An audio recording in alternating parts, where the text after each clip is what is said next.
সালমান খানের যেটা upcoming film battle of Galwan, সেই ছবিটার ব্যাটল অফ গালওয়ান না, সেটা পরিবর্তিত হয়েছে। সেটা কি হয়েছে, কেন হয়েছে, সেটাতে আমরা আসছি। এবং আজকে ভেঙ্কি আতলুরি আর সূর্যার যে আপকামিং ফিল্ম, সেই ছবির কিছুক্ষণ আগে টিজার ড্রপ করা হয়েছে। তো চলো আজকের এই দুটো বিষয় নিয়ে আমরা এই ভিডিওতে কথা বলি। তার প্রথমে যদি আমরা কথা বলি হচ্ছে সালমান খানের আপকামিং ফিল্ম, যেটার নাম হচ্ছে ব্যাটল অফ গালওয়ান, যেটা অপূর্বা লাকিয়া পরিচালনা করছে। এই ছবিটা 17ই এপ্রিল আসার কথা ছিল, কিন্তু ছবিটা সেই সময় আসছে না। ছবিটার এখনো কাজ চলছে এবং মেবি ছবিটা মে আর জুন মাসে আসবে। এই ছবির যে পোস্টার, সেটা আজকে ড্রপ করা হয়েছে নতুন একটা, এবং ছবির টাইটেল চেঞ্জ হয়েছে। এই ছবির টাইটেল আর ব্যাটল অফ গালওয়ান নেই, ছবির টাইটেল হচ্ছে এখন মাতৃভূমি, বাংলায় যেটা হচ্ছে মাতৃভূমি। এবং তারা পোস্টারের মধ্যে একটা হ্যাশট্যাগ ব্যবহার করেছে, যেটা হচ্ছে মে ওয়ার রেস্ট ইন পিস। বর্তমানে যা সিনারিও, সেটাকে পোক করে তাদের এই পোস্টারটা ড্রপ করা। এবার এই যে পোস্টারটা, এটা হচ্ছে সালমান খানের এর আগে ব্যাটল অফ গালওয়ানের যত যা লুক এসছে, তার থেকে অনেক বেশি এটা দেখে অ্যাগ্রেসিভ মনে হচ্ছে, এটা দেখে অনেক বেটার মনে হচ্ছে। কিন্তু এটা পুরোটাই এআই দ্বারা জেনারেট করা। এবার যারা একটু এআই নিয়ে ঘাটাঘাটি করছেন, তারা একদম পরিষ্কার বুঝতে পারবেন যেটা এআই দ্বারাই জেনারেট করা। এবং যদি এরকম একটা এত বড় প্রোডাকশন হাউস, এত বড় ছবি এআই জেনারেট করেও ব্যাপারটাকে ব্যাপক করতে পারছে না, তাহলে তো সমস্যা আছে। তার কারণ এর আগে ব্যাটল অফ গালওয়ানের যা যা জিনিসপত্র এসছে, কোনোটাই অডিয়েন্সকে খুব একটা বেশি এক্সাইট করতে পারেনি এই ছবিটা নিয়ে। সালমান খানের ছবি নিয়ে এমনি লোকে মারাত্মক এক্সাইটেড থাকে, কিন্তু একটা জিনিসও এই ছবিটার ক্ষেত্রে ওয়ার্ক করছে না। এই পোস্টারটা আগের পোস্টারগুলোর থেকে বেটার, যেরকম সালমান খানের লুক বা যেরকম জিনিসপত্র করেছে, কিন্তু সেটা ওই যে আবারও বলছি, এআই দ্বারা জেনারেটেড করা। তো এত বড় একটা ছবির ক্ষেত্রে এরকম খুব মানে আটকাছে এআই দিয়ে কাজ করা, সেটা চোখে লাগে। আর একটা বিষয় হচ্ছে, এই যে এআই দ্বারা জেনারেট করে এরকম ধরনের আগ্রেশন, এরকম ধরনের লুক অ্যান্ড ফিল আনা, কিন্তু ছবিটার তো ম্যাক্সিমাম পোর্শন শুট হয়ে গেছে, ছবিটার কিছু প্যাচ ওয়ার্কের কাজ বাকি। এবার যখন আমরা গান দেখছি বা ছবির টিজার দেখছি, সেখানে যেরকম সালমান খানের এক্সপ্রেশন বা সেখানে যেরকম মুখের মধ্যে হাসি, সেখানে যেরকম সে লিপ মেলাচ্ছে না, লিপ সিঙ্ক হচ্ছে না, সেগুলো দিয়ে তো ছবির কাজ ডান। এবার এআই দিয়ে সেগুলোকে ইনহ্যান্স করতে গেলে জিনিসটা খুব অদ্ভুত হবে। মানে এখনো তো এআই ওই লেভেলে ডেভেলপ হয়ে যায়নি যে তুমি অভিনয় করেছো ডাল, কিন্তু এআই দ্বারা এক্সপ্রেশনটাকে হেভি করে দেওয়া যাবে, ঠিক আছে? ওটা তো হবে না।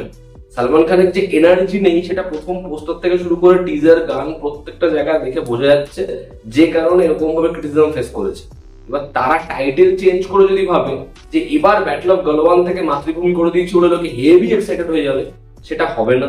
এবং এই পোস্টারটা যেহেতু এআই দ্বারা জেনারেটেড, ফলে ওই জিনিসটা যেটা তারা এই পোস্টারে রেখেছে, এই রনেসটা, এরকম রাগের একটা লুক, এটা তো সিনেমায় থাকবে কি থাকবে না, সেটা একটা বড় করে প্রশ্নবোধক চিহ্ন।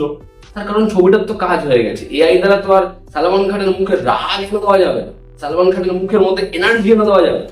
দেখার পরবর্তীতে সেই জিনিসপত্রগুলো তারা কিরকম ভাবে ক্রিয়েট করে। তো আপাতত এই পোস্টারটাও আলাদা করে কিছু ইমপ্রেশন ছাড়তে পারছে না ছবির টাইটেল চেঞ্জ করে। তবে এখনো এটা ক্লিয়ার নয় ছবিটা কোন টাইমে আসছে। দেখার এই ছবিটা যেই সময় আসে, সেই সময় এসে কি বক্স অফিসে একটা ভালো ব্যবসা করতে পারে, দেখার সেটা। আমরা যদি এবার বিশ্বনাথ অ্যান্ড সন্স, ভেঙ্কি আতলুরি এবং সূর্যার কোলাবোরেশন, সেই ছবির টিজার নিয়ে কথা বলি। ভেঙ্কি আতলুরি সে যে দুলকারকে নিয়ে বানিয়েছিল হচ্ছে লাকি ভাস্কর, যেটা আমার খুব ভালো লেগেছিল, ছবিটা তোমরা অনেকেই দেখেছো। এবং ধনুষকে নিয়ে বানিয়েছিল স্যার।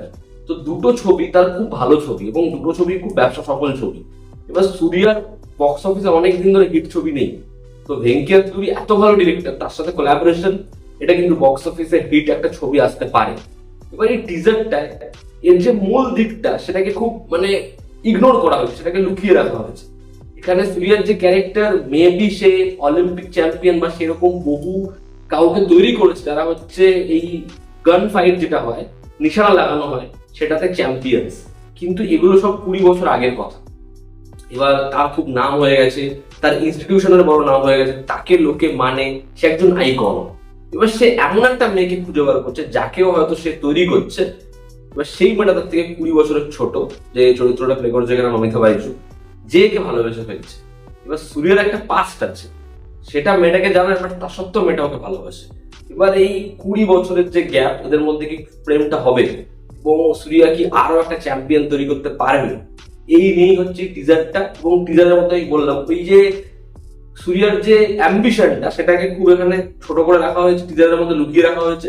এবং রোমান্টিক ফ্যামিলির যে দিকটা সেটাকে বেশি হাইলাইট করা হয়েছে। এরকম ধরনের ড্রামা, এরকম ধরনের রোম্যান্স আমরা বহু তামিল তেলেগু ছবিতে দেখেছি, দেখে অনেক বেশি জেনুইন মনে হচ্ছে। প্রথম কথা, সূর্যা খুব ভালো একজন অ্যাক্টর, সূর্যাকে দেখতে এখানে ভীষণ ভালো লাগছে এবং মমিতা বায়ুর সাথে কেমিস্ট্রিটাও কিন্তু ওয়ার্ক করছে। মিউজিকটা যেরকম ভাবে যায় এত শুনতে ভালো লাগে, যেরকম এখানে লোকেশনস সেটার মধ্যে পয়সা খরচা করা হয়েছে, ফ্রেমস গুলো খুব ওয়াইডার, দেখতে ভালো লাগছে। তো ওভারঅল টিজারটা সেটা সাধারণ হলে বা দেখা দেখা হলেও ওয়ার্ক করছে, ভালো লাগছে দেখার। ভালো পরিচালক, দুর্দান্ত অ্যাক্টর, এদের ক্লাবটা হয়, ছবিটা হয় প্রিভিয়াস ছবিগুলো যেরকম, সেই ছবিগুলো কিন্তু মানে ভীষণ ল্যাভিশ স্কেল বা ভীষণ বড় স্কেলে যায় না। সেই ছবিগুলো এমন কারো গল্প বলে যারা ক্রাইসিস দেখে দেখে দেখে দেখে বড় জায়গায় গেছে। আর এবার ছবিটা হচ্ছে এমন একটা জোন দেখাচ্ছে যে অলরেডি এস্টাবলিশ, ঠিক আছে, একটা বড় জোন, প্রত্যেকটা ফ্রেম খুব গ্র্যান্ড। তো এবার যখন এরকম একটা জোনেও শিফট করছে, দেখা গল্পটার মধ্যে কিরকম টানাপোড়েন আসে। তো এই ছিল আমার ওপিনিয়ন এই গোটা টিজারটা এবং হচ্ছে সালমান খানের আপকামিং ফিল্মের টাইটেল বদল এবং নতুন পোস্টার নিয়ে। তোমরা যারা দেখেছো তোমাদের কি অপিনিয়ন জানিও, জনতা আমাদের পাশে আছে। আবার দেখা হচ্ছে।